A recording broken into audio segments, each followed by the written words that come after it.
The heavy oak door slammed shut behind me, echoing in the suffocating silence. I stood in the dim light, heart pounding, staring at the single table in the center of the room. On it, a sheet of paper and a sharp, antique lancet. The note read, "The first toll is paid in red, a drop of life to open the way." I eyed the lancet, the faint outline of a door ahead, and realized this was no ordinary escape room. It was time to play.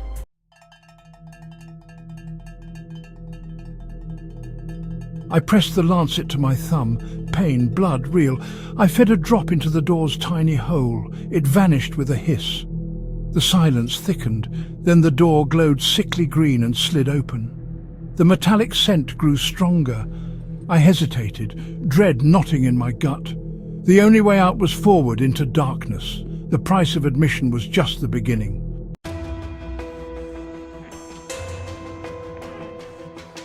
The stone door sealed behind me, plunging me into a corridor colder and darker than before. The air was thick, the silence oppressive, broken only by my own ragged breath. I moved forward, hand trailing along slick stone, every step a battle against panic.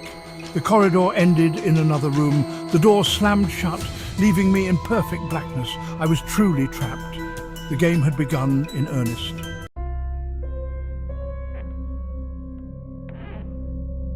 In the dark, my senses sharpened. The smell of rot was overwhelming. Then a dripping sound, slow, rhythmic, everywhere at once. I moved, and the dripping stopped, replaced by whispers slithering from the walls. Malicious, ancient voices filled my head, speaking of agony and death. I clamped my hands over my ears, but the whispers were inside me. Flashes of terror, faces twisted in pain, filled my mind. This place was a tomb, and the dead were speaking to me.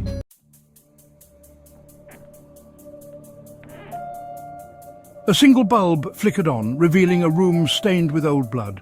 In the centre, a table, a pair of blooded pliers and a note. "The second toll is paid in white, a piece of your smile to quell the bite." My blood ran cold. A tooth. The whispers stopped, replaced by panic. This wasn't a game.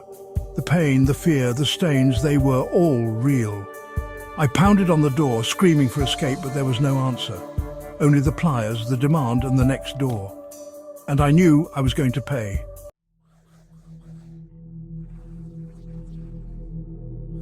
My frantic screams died in my throat, leaving only a raw, burning ache. The silence was absolute. My fists were bruised from hammering on the stone. There was no one coming to help. Only the grim instruments on the table, the pliers, the demand, a piece of your smile to quell the bite. My hope curdled into despair. I picked up the pliers. The only way out was through.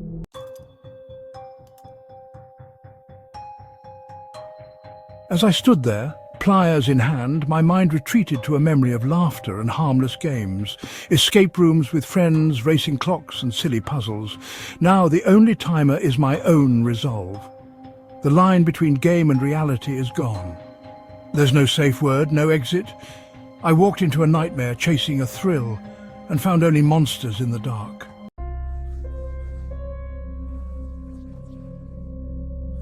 My eyes scanned the room, searching for hope. In a shadowy corner, I found a pile, rags, bones, and the remains of those who failed before me. Their silent screams echoed in the darkness, a warning of what awaited if I gave in. I realized then I was just the next in line, but I refused to let my bones join theirs. I would not end up in that corner.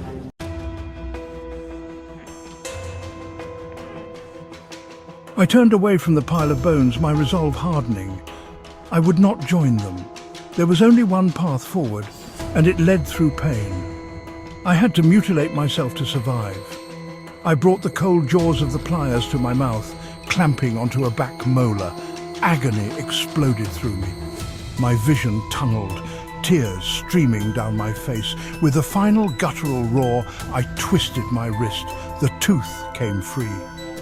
As the iron door began to open, I knew this was just the beginning.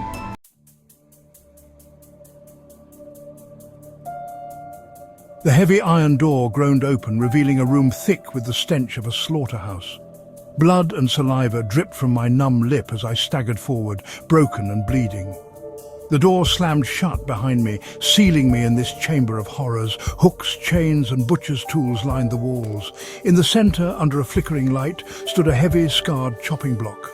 On it, a plaque read, "The third toll is paid in flesh, a limb to mend what is unmeshed." My gaze drifted to the wall of tools. The room was waiting for my choice.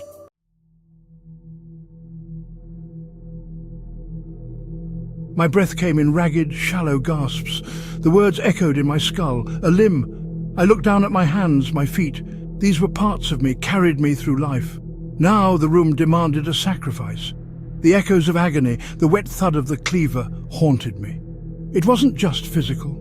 The room was designed to break you, strip away your humanity until only terror remained.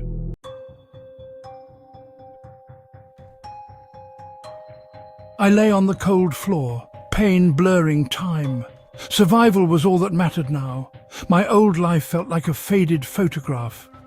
I walked to the wall of tools, eyes landing on the cleaver. Its handle was cold, worn smooth by desperate hands. I spread my fingers on the scarred wood, heart pounding. I chose my pinky, the smallest, the most expendable. I raised the cleaver. This was the point of no return.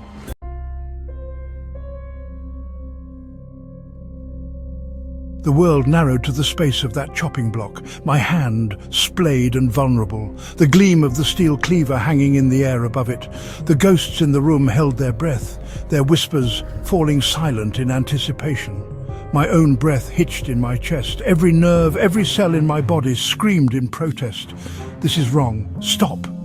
But the image of that rusted steel door, my only path out of this tiled hell, was stronger. I closed my eyes, unable to watch my own self-mutilation.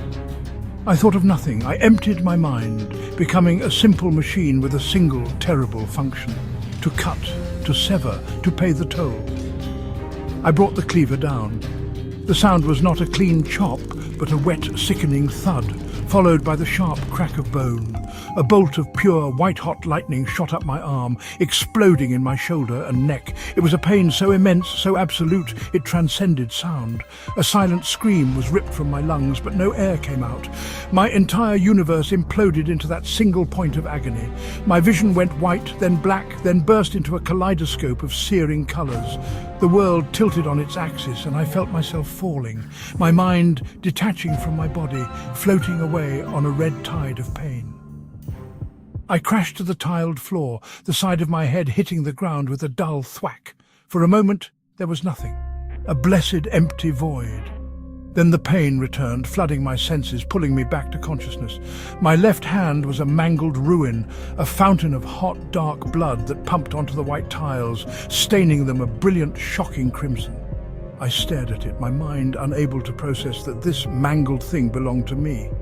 On the chopping block, my severed pinky finger lay stark against the dark wood, a small, pale, pathetic offering. My stomach heaved and I retched, a thin stream of bile and blood dribbling from my lips.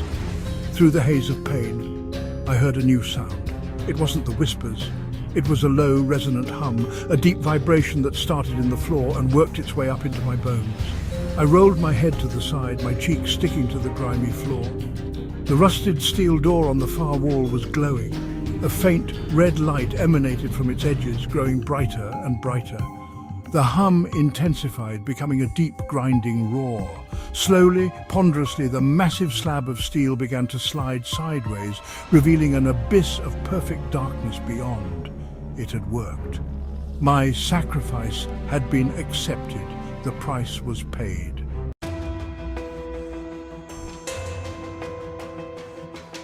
I lay in a pool of my own blood, pain burning through me. Somehow, I forced myself up, bandaged my mangled hand, and staggered toward the open door. My bloody footprints marked the cost of survival. The darkness ahead was absolute, promising only more pain. I stood at the threshold, broken but alive. I took a shuddering breath and stepped through, knowing the final toll was yet to come.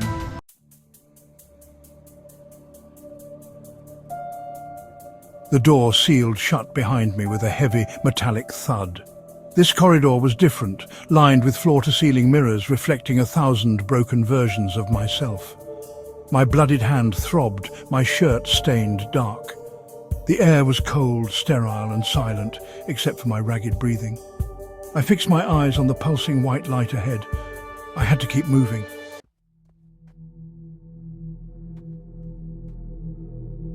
The further I walked, the more the reflections seemed to take on a life of their own. They lagged behind, moved too fast, or stared back when I looked away. Their faces twisted, contempt, pity, madness.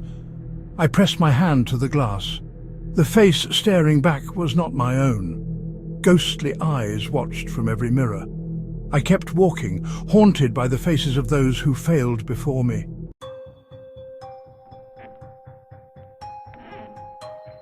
The whispers started again, clearer, echoing my name.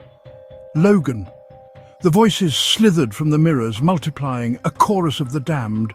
Faces pressed against the glass, desperate, pleading. They wanted me to join them, to become another voice in the glass. I ran, chased by their cries, desperate for the light at the end of the hall.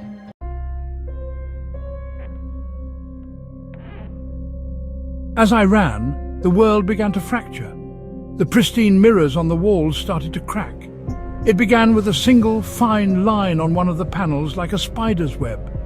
Then another appeared, and another. The cracking spread down the hallway ahead of me, moving faster than I could run. The sound was like 1,000 champagne glasses shattering at once, a sharp, crystalline cacophony that grated on my already frayed nerves. The mirrors splintered and crazed, the glass breaking, but not falling, held in place by some unseen force. My reflection and the reflections of the ghosts were shattered into 1,000 jagged pieces. It was like running through a kaleidoscope of torment.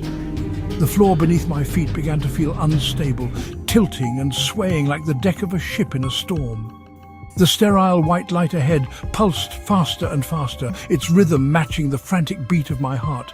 It cast strobing, erratic shadows that made it impossible to judge distance or depth. The hallway itself seemed to stretch and compress. One moment impossibly long, the next claustrophobically short. Reality was tearing itself apart. The careful clinical design of this section was collapsing into pure, unfiltered chaos. This was the breakdown. Not just my own, but the breakdown of the environment itself. The game was shedding its skin, revealing the madness underneath. Through the strobing light and shattering glass, I saw them. The ghosts were no longer confined to the mirrors. They were stepping through the cracks, pouring into the hallway with me. They were translucent, shimmering figures, their bodies flickering like faulty holograms. They reached for me with desperate, insubstantial hands, their faces etched with an eternity of suffering. They glided through the air, their feet not touching the ground, their silent mouths screaming at me. They were trying to stop me, to hold me back, to pull me into their spectral, hopeless world. An icy coldness washed over me as one of them passed right through my arm. The feeling was a violation, a chilling touch of the grave. I screamed, a raw, primal sound of pure terror, and pushed myself harder. I was no longer running from reflections. I was running from a physical mob of the dead. I swatted at them, my good hand passing through their shimmering forms. They were all around me now, a swirling vortex of ghosts and shattered light. The pulsing light at the end of the hall was so close, just a few more feet. It was a doorway, a final door, the source of all this madness. With the last ounce of my strength, I lunged forward, throwing my body towards the light, the hands of the dead clawing at my back, their collective wail of despair, a physical force trying to drag me down into their hell. I crashed through the threshold, falling to my knees on a cold, solid floor. Behind me, the chaos ceased. The obsidian door slid shut, sealing me in absolute silence. I was alone, battered, a shell of who I'd been. The room was small, circular, black walls reflecting a single soft light. Opposite me, another seamless black door waited. I approached, pain in every step. A calm, emotionless voice spoke. "You have paid in blood, bone and flesh. The trials are complete." Relief washed over me. It was over. I had survived. The voice whispered, "You're ready now."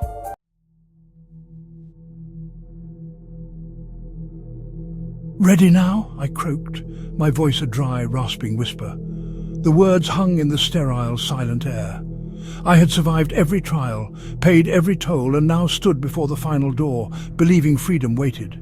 but the voice said, "You are ready now to be someone else's challenge." The truth hit. This wasn't escape. It was a promotion. I was the monster in training. The door was my new office.